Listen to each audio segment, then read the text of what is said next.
আপনারা কেমন আছেন? আশা করি সকল ভালো আছেন। আমি সেলিম বিশ্বাস, আপনারা দেখছেন আপনাদের প্রিয় ইউটিউব চ্যানেল ড্রাগন ফ্রুট ছাদ বাগান। আমি এসেছি সেই ছাদ বাগানে যেখানে কালো আদা রয়েছে বা ব্ল্যাক জিঞ্জার রয়েছে।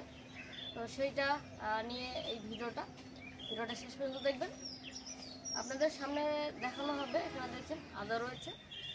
তো আদা এনার ছাদ বাগানে দর্শক জানতে চাই আপনার পরিচয়টা বলুন একটু। আমি মোশাররফ হোসেন, বাড়ি ত্রিমোহিনী, মুর্শিদাবাদের নদা থানার ত্রিমোহিনী। তা আমি এগুলো সব ছাদে বস্তায় করে লাগিয়েছিলাম, তাতে কিছু হয়েছে। এইগুলো কারোর প্রয়োজন হলে আমি দিতে পারি। আমি দেখিয়েছি একটা ভিডিও বানিয়েছিলাম যে কালো আদা নিয়ে ভিডিও বানিয়েছিলাম, এর গাছ অন্যরকম। তো আপনাদের সামনে তুলে ধরা হবে কালো আদা কীরকম, সেটা তুলে ধরা হবে। সেটা এনে কেটেই রেখেছি। তো দেখেন আপনাদের সামনে নিয়ে যাচ্ছি। তো এইটা হচ্ছে কালো আদা, দেখুন পুরো ব্ল্যাক একদম, এটা ব্ল্যাক জিঞ্জার বলে, ঠিক আছে। এই দেখুন, এই হচ্ছে আদা, ঠিক আছে। এই দেখুন আরেকবার দেখে দিচ্ছি কালো আদা। তো ইনার বাগানে দেখা যাচ্ছে অনেক আদা হয়েছে, ব্ল্যাক জিঞ্জার অনেক হয়েছে।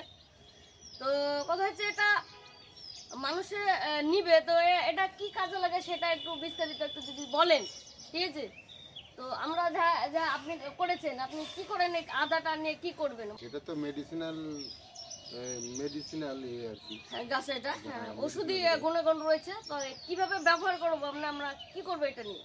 এগুলো ব্যবহার করা যাবে চায়ের সঙ্গে। এগুলো 1 গ্রাম কেটে ওটা গরম জলে দিয়ে কিছুক্ষণ রেখে 10-15 মিনিট রেখে ওটা চায়ের মতো করে খাওয়া যাবে। এগুলো এনার্জি যোগাবে। তারপরে সুগার, যাদের ডায়াবেটিসের রুগী তাদের ডায়াবেটিস কমাতে সাহায্য করবে। হ্যাঁ, বুঝতেছি। তার মানে আপনার এই যেরকম আদা আমরা চায়ে দিই ওই রকম ধরলেন একটুখানি কেটে, যেরকম আদা আমরা চাই দিই সেরকম সেম এরকম করবো, তাই তো? হ্যাঁ, ওই রকম করা যাবে। আবার শুধু এই আদাটাই আবার ওই গরম জলের সঙ্গে ফুটিয়ে আর কি, ফুটিয়ে, বুঝতে পেরেছি, 10 মিনিট 5 মিনিট ফুটিয়ে ওইটা আবার চায়ের মতো করে খাওয়া যাবে। হ্যাঁ, বুঝতে পেরেছি। তার মানে এটা আলাদা জলে মানে ফুটন্ত করে ওটা এক জায়গায় রেখে দিয়ে আবার চা করলেন, চা করা হয়ে গেল, তারপরে এটা ওই যে গরম জলে ফুটিয়ে রেখে দিয়েছিলেন সেটা অল্প পরিমাণে দিয়ে আপনারা চা করে খেতে পারবেন, এইরকম পদ্ধতি। তো এটা দেখা যাচ্ছে আমরা ফ্লিপকার্টে দেখতে পাই যে এর এই একটু একটু টুকরো কিন্তু অনেক দামে সেল করছে। তো আমরা দেখানোর উদ্দেশ্য হচ্ছে এর কিছু হয়েছে, বেশ কিছু দেবে আর কি, আপনাদেরকে দেওয়া হবে। যদি আপনাদের প্রয়োজন হয় আপনারা হোয়াটসঅ্যাপ নম্বরে নক করবেন, পেয়ে যাবেন। তা হোয়াটসঅ্যাপে এর রেট কতটা সেটা জানানো হবে, বা প্লাস এর চারা তৈরি করা হবে।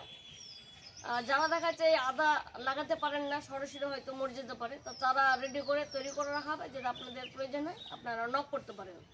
আর সরাসরি যারা এরকম আদা নেবেন অল্প বিস্তর 100 গ্রাম 200 গ্রাম যদি দরকার হয় বলবেন। এটা কালো আদা, একদম ব্ল্যাক, একদম পুরো ব্ল্যাক, ঠিক আছে। সঙ্গে সঙ্গে কাটলাম এখনই। তো আজ এইটাই নিয়ে বিশেষ ভিডিও। আমরা জেনে আসছি যে ব্ল্যাক আদা, কালো আদা আমরা ইন্টারনেটে দেখেছি, আজ সরাসরি আমাদের সামনেই চলে এসেছে। এর গাছ কিন্তু অন্যরকম, এর গাছ আমরা কিন্তু দেখেছি, এর আগে ভিডিওতে দেখিয়েছি, ঠিক আছে। সামনে স্ক্রিনে দেখছেন সেম এইরকমই গাছ রয়েছে। তো যাক, আপনাদের এই ভিডিওটা যদি ভালো লাইক শেয়ার কমেন্ট অবশ্যই করে দেবেন। আর কোনো দর্শক যদি চ্যানেলে নতুন হয়ে থাকেন অবশ্যই চ্যানেলটাকে সাবস্ক্রাইব করে দেবেন। আর এই ব্ল্যাক জিঞ্জার যদি আপনাদের প্রয়োজন হয় বা দরকার হয়, আপনার ছাদ বাগানে যদি লাগান, অল্প বিস্তর রয়েছে, তো আমরা দিতে পারবো, আপনারা সংগ্রহ করতে পারেন, ঠিক আছে। আমরা চেষ্টা করবো কিছু কম রেটে, মানে অন্যদের থেকে বা ফ্লিপকার্টে যার সেল করে তার থেকে আমরা কম রেটে দিতে পারবো, যেন ছাদ বাগানে 2-4টি লাগাতে পারি, ঠিক আছে। তো যাক, আজ ভিডিওটা এখানে শেষ করছি। আপনারা ভালো থাকবেন, সুস্থ থাকবেন, গাছের যত্ন নেবেন, আর এরকম আদা গাছ নেবেন, এর প্রচুর গুণাগুণ রয়েছে। ভিডিওটা এখানে শেষ করছি। ভালো থাকবেন আপনারা, সুস্থ থাকবেন। টাটা।